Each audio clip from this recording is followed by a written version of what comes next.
Hello, अस्सलाम वालेकुम। मैं प्रोफेसर शमीम अहमद अपने यूट्यूब चैनल पर आप लोगों से मुखातिब हूँ। आज की बात में मैं बात करूँगा जो यूएस और यूरोपियन कंट्रीज़ की पॉलिसी है कि जो उनसे डिफ़र करता है या फ्यूचर में जिनसे उन्हें ख़तरा हो सकता है, ख़ास तौर से मुस्लिम वर्ल्ड, उन कंट्रीज़ को कैसे डिस्ट्रॉय किया जाए और किस तरह से उसे फिर अपने लोगों को बैठा करके अपने फेवर की गवर्नमेंट चलाई जाए। ये एजेंडा रहा है अमेरिका का since last hundreds of years.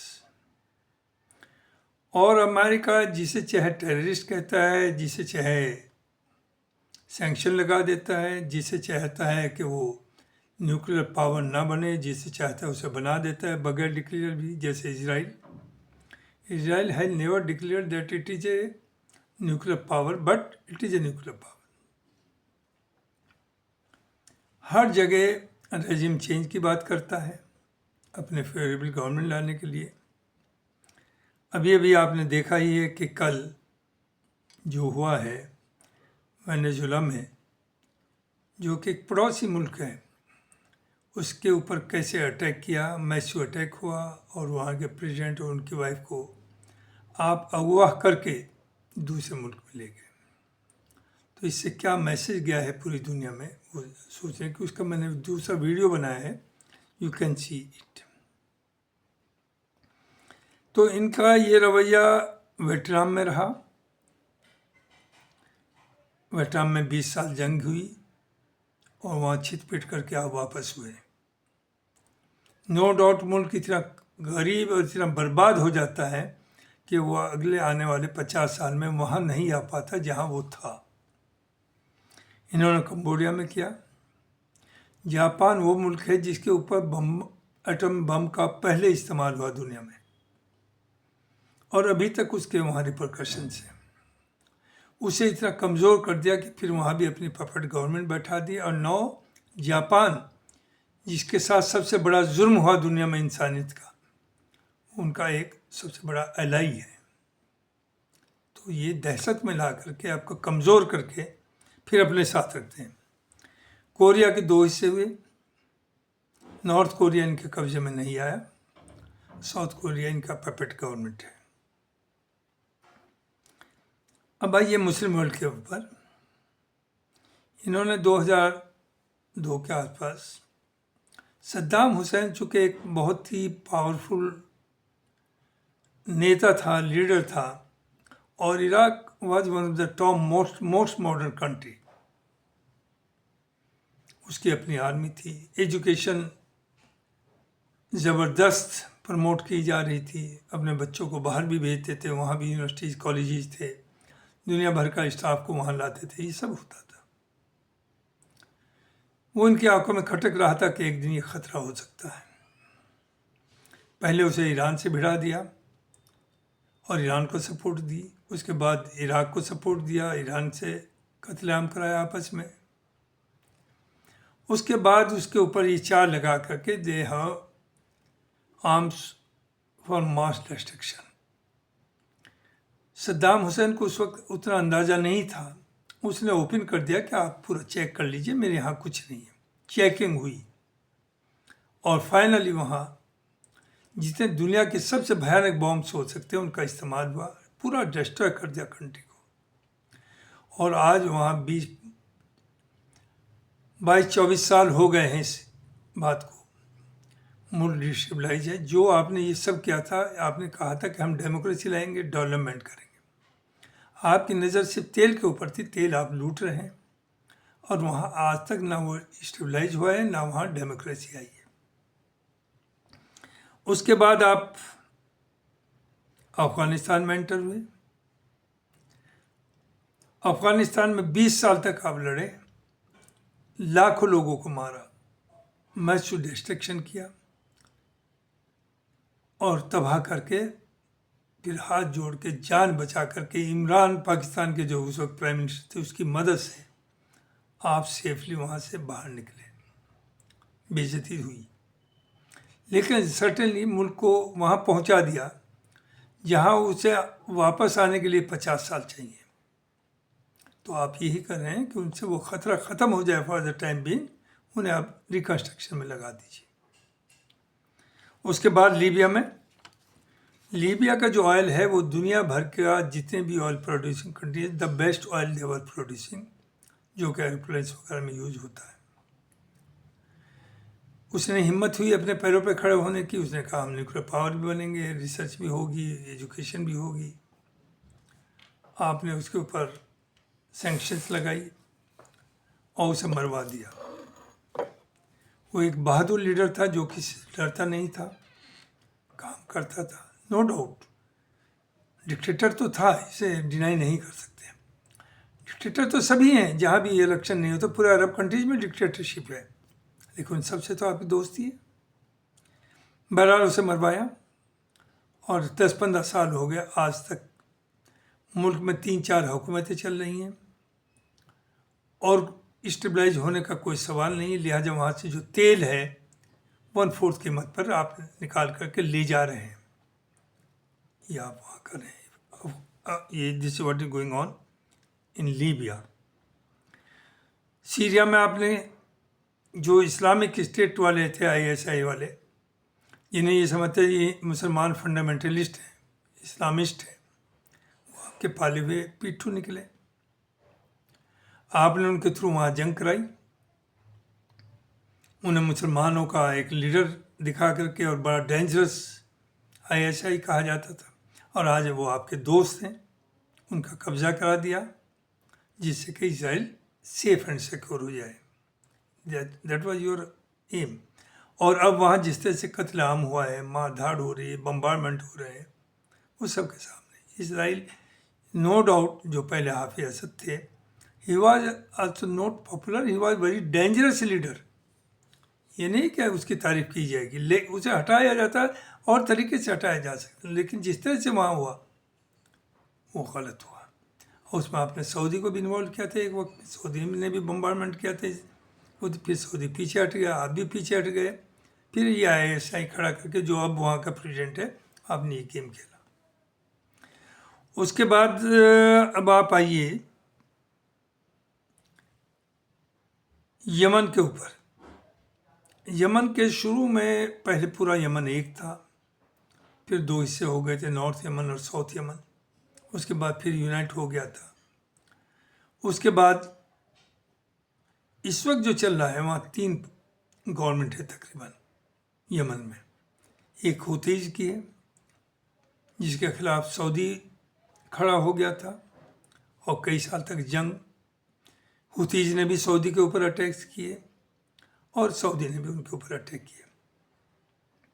लेकिन बाद में सऊदी समझ गया कि कोई नहीं सऊदी को बचाने आएगा, उन्होंने समझौता कर लिया। ये बहुत अच्छा एक मूव था। लेकिन अब देखिए, UAE और सऊदी को आपने भिड़ा रखा है, ये बाहर की पावर्स का गेम है।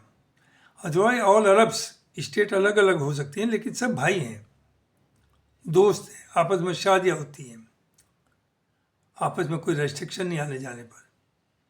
आपने दो में राइवलरी पैदा कर दी और दोनों का टकराव यमन में हो रहा है।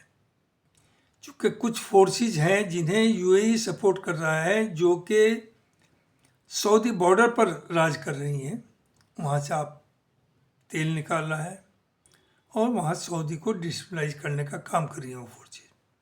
तो सऊदी ने बहुत समझाया UAE को कि भाई ऐसा मत करिए। रिसेंटली 2 जहाज़ भर करके आर्म्स वगैरह के आए, वो सऊदी के सैटेलाइट वगैरह के थ्रू पता चल गया। उन्होंने तब भी वार्न किया कि ये यहाँ मत उतारिए आर्म्स, आप वापस ले जाइए, हम लड़ना नहीं चाहते। लेकिन UAE को भी कहीं ना कहीं से ताकत मिली हुई थी, और ताकत क्या, ख़ास तौर से इजराइल की ताकत है, क्योंकि UAE सिर्फ एक अरब में मेनली अच्छा कंट्री है जिसका इजराइल के साथ डिप्लोमेटिक रिलेशन भी हैं, और वहाँ के दुनिया भर के एडवाइज़र भी आपके यहाँ बैठे हुए हैं। लिहाजा दोनों में आपने टकराव करा दिया। टकराव से क्या होगा कि पूरी दुनिया में, अगर मुस्लिम वर्ल्ड में देखिए, तो सऊदी और UAE is on the top at present, बाकी सब नीचे आते हैं। तो इन्हें जब आपस में टकराएंगे तो ज़ाहिर है दोनों का नुकसान होगा and they will come down, और आपको आसानी हो जाएगी। आप means Europe, America and Israel को उसके ऊपर कंट्रोल करने में, उन्हें कब्जा लेने में बहुत आसानी हो जाएगी। रिसेंटली आपने देखा होगा कि आपने नाइजीरिया में कुछ झगड़ा चल रहा था आपस में, सूडान में चल रहा है और कई स्टेट्स में चल रहा है। तो ट्रम्प साहब बजाय ये कहते कि ये झगड़ा गलत है, मैं इंटरवीन करूँगा, आपके पास आऊँगा, दोनों पार्टीज़ को बुला करके समझौता कराऊँगा, उन्होंने ये नहीं कहा। उन्होंने कहा कि वहाँ क्रिश्चियंस के देखिए क्या इन्वोक किया है, क्रिश्चियंस पर अटैक हो रहा है तो मैं वहाँ की गवर्नमेंट से कहता हूँ वो इस अटैक को रोके, वरना मैं इंटरवीन करूँगा। और आपने कुछ उसके कहने के 2-4 दिन बाद ही उस मुल्क में अफ्रीका के बम्बार्डमेंट किया। तो आप अफ्रीका में भी कहीं पीस नहीं होने दे रहे हैं। जहाँ चाहते डिवाइड करा देते हैं, ये क्रिश्चियन मेजोरिटी ये अलग होगा, और जहाँ चाहे आप जिसे बैठा देते हैं। चूँकि उनके पास रिसोर्सेज इतने हैं जिसे सोच नहीं सकते, तो फॉर फ्यूचर उसके ऊपर आगे है आपकी। अब आइए आगे। तो जो सऊदी अरब इस वक्त और यूएई में टकराव है, इससे पूरा मुस्लिम वर्ल्ड डिवाइड हो जाएगा 2 हिस्सों में। Of course majority in this case is with Saudi Arabia, और सऊदी अरब को पूरे मुस्लिम वर्ल्ड की भी सपोर्ट है, अच्छे लोगों की भी सपोर्ट, चूँकि उसमें जो समझते हैं वो यूएई की गलती है, जायज़ती है। अब आइए आगे। जो अमेरिका इंटरवीन करता है, अगर वाकई वो डेमोक्रेसी के लिए या वहाँ के जो रूलर हैं वो जुर्म कर रहे हैं उसके खिलाफ बोलता है, तो बर्मा में जो हो रहा है पिछले 20 साल से, जिस तरह से वहाँ कत्लेआम हुआ, जिस तरह से लोगों को मुल्क छोड़ के भागना पड़ा, 10 लाख के करीब तो बांग्लादेश गए, और समंदर में जाते हुए 50,000 वहाँ डूब करके मर गए। इंडिया के अंदर भी ख़ास तौर से मुस्लिम्स, अब तो वहाँ नॉन मुस्लिम के ऊपर भी अटैक किया है जो रूलिंग पार्टी। तो आपने कभी हिम्मत ये नहीं की डोनाल्ड साहब ने या अमेरिकन या वेस्टर्न कंट्रीज ने कि वहाँ जा कर के उन्हें बैठाएं और वहाँ पीसफुल माहौल बनवाएं, आपस में समझौता करवाएं, सीज फायर करवाएं। अब इलेक्शन हो रहा है, इलेक्शन एक तरफा है, जाहिर है जो मिलिट्री रूल है वो एक दिखाने के लिए इलेक्शन करके क्रेडिबिलिटी अपनी बढ़ाना चाहते हैं दुनिया की नज़र में। अदरवाइज़ वो तो क्लियर का मेजोरिटी क्या 80% सीट, 90% जो रूलिंग क्लास है यानी जो आर्मी है उसी के जो लोग हैं उन्हीं की सपोर्टिव पार्टी उसी के आएंगे। वहाँ आप इंटरवीन नहीं कर रहे, वहाँ इसलिए नहीं कर रहे कि वहाँ करने से आपको कुछ मिलेगा नहीं, उनके पास कुछ है नहीं। और आप जो कर रहे हैं यूक्रेन रशिया वार में जो समझौता करा रहे हैं, वो समझौता नहीं बल्कि एक सरेंडर है और उनकी मजबूरी है, यूक्रेन की मजबूरी है। चूँकि आपने भी कह दिया कि आप तो इलेक्टेड प्रेसिडेंट ही नहीं, आपसे तो बात क्यों करेगा रशिया। और पुतिन का स्टैंड है ही है ये कि आपका टर्म खत्म हो गया, नई गवर्नमेंट आएगी, उससे हम नेगोशिएट करेंगे।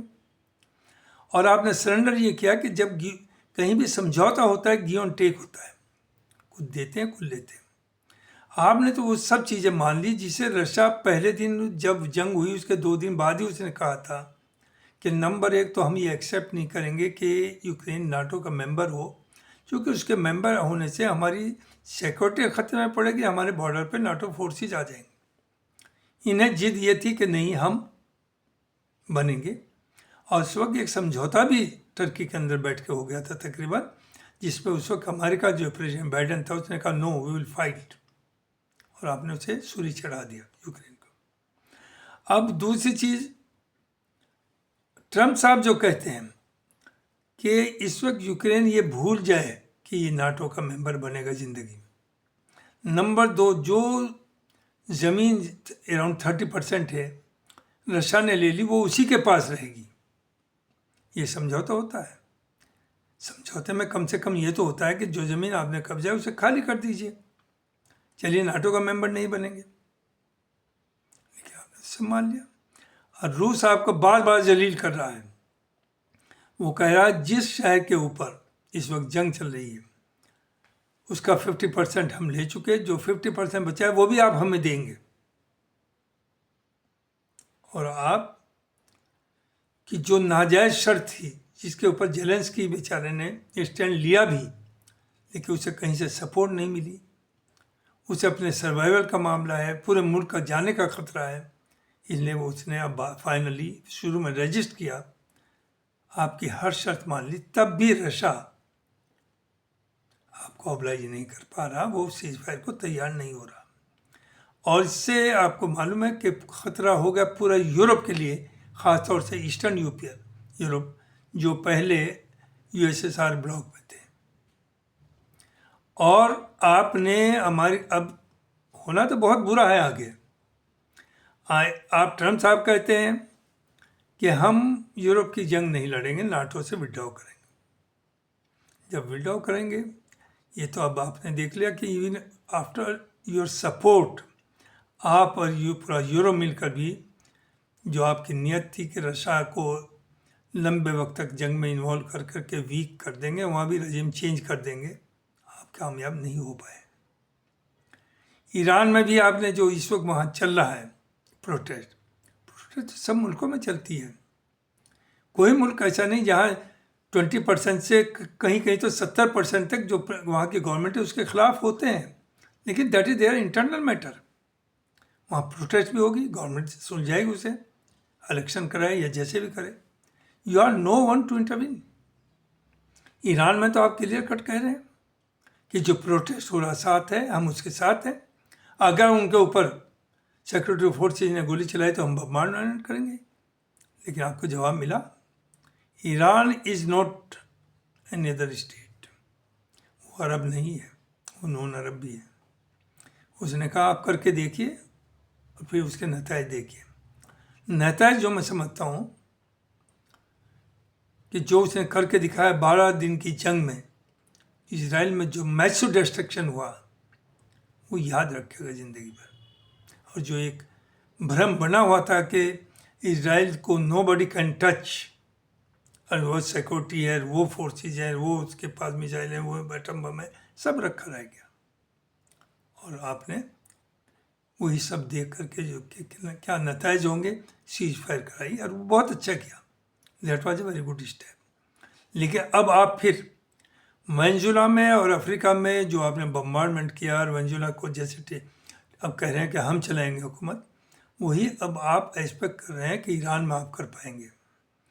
देखिए आप भूल जाएं, Iran is a different country, agent आपके सब जगह हैं, लेकिन वी होप इस सब के बावजूद ईरान सक्सेसफुल होगा।